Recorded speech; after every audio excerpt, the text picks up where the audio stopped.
Hello there, fellow travelers. Welcome back to the Planet V. Today, we are going to Araishi, a captivating reconstructed settlement located in the serene landscapes of Latvia.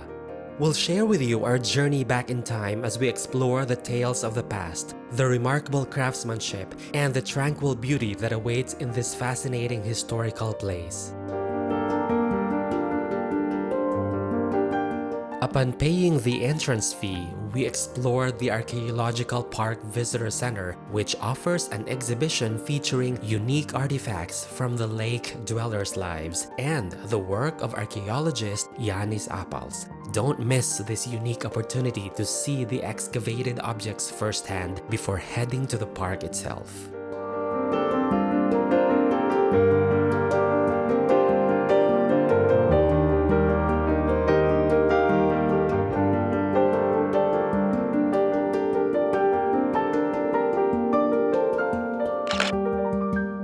Araishi is a haven for both nature and culture enthusiasts, offering an interesting environment that delights those with a passion for photographing beautiful sights.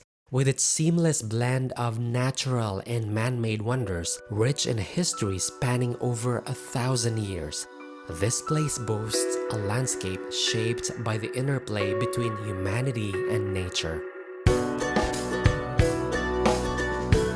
To celebrate and preserve this extraordinary heritage, the Araishi Archaeological Museum Park was established, located within the breathtaking expanse of the Gauyan National Park.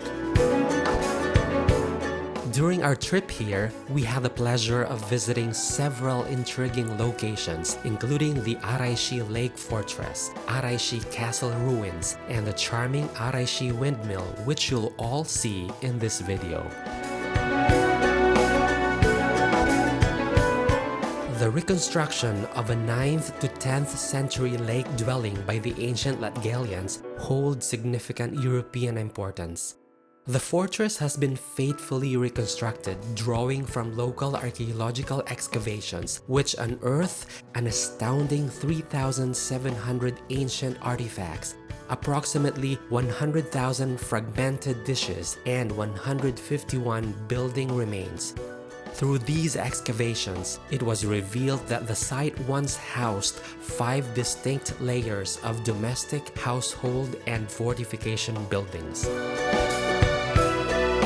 The lake fortress has been meticulously reconstructed to resemble its 9th century outlook, making it one of the rare sites in the Baltic states where visitors can immerse themselves in the domestic conditions of people who lived over 1,000 years ago.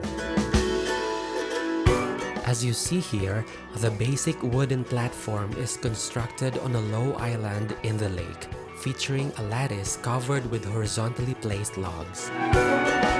The household extension is situated on the right side of the dwelling house's facade. Some houses may have additional extensions on the sides or at the back, which were used for storing tools and, in some cases, indicated signs of a small cattle presence like sheep and goats.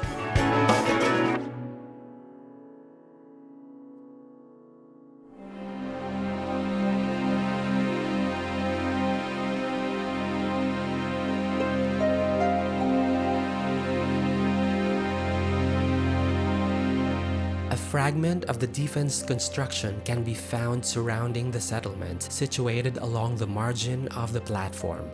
This defensive feature includes chamber-like structures and a defense wall, creating a passageway to safeguard the settlement. The yoke corner joint represents an archaic method of joining the corners and lateral walls of a log structure. In this technique, vertical retaining poles and horizontal tie beams known as yoke beams are used to connect the end walls with the lateral walls, creating a sturdy and traditional construction.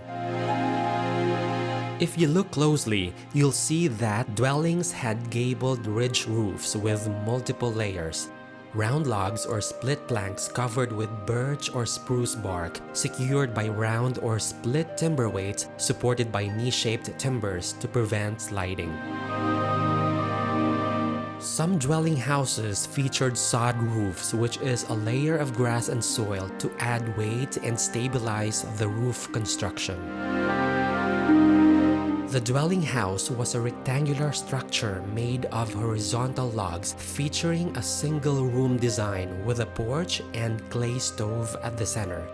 Each house housed one nuclear family, and there were around 16 houses with a population of 70 to 90 people during each building phase.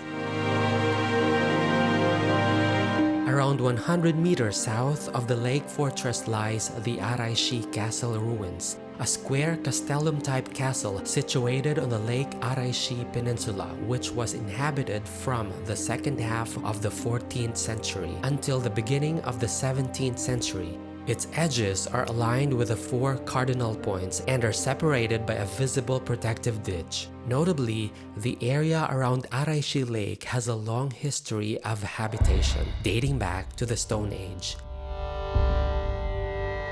The Araishi stone castle was constructed several centuries after the lake dwelling site. The castle served as a strategic military and economic hub, providing support to the nearby Tessis castle.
Nestled in a picturesque setting, the Araishi windmill, constructed in 1852 and restored in 1984, stands as the only operational windmill in the Baltics, featuring a 4-story mechanism that demonstrates the captivating process of grain-to-flour transformation. Offering a 360-degree view from its elevated position, this unique Dutch-type windmill allows visitors to witness the stunning beauty of the Gauja National Park and the pristine River Gauja Valley. Its fully functional status also allows guests to engage in grain milling, providing a memorable hands-on experience. Thank you guys for joining me on this trip to Araishi. Stay tuned for more thrilling adventures and unforgettable moments. Don't forget to like, subscribe, and keep exploring. See you next time.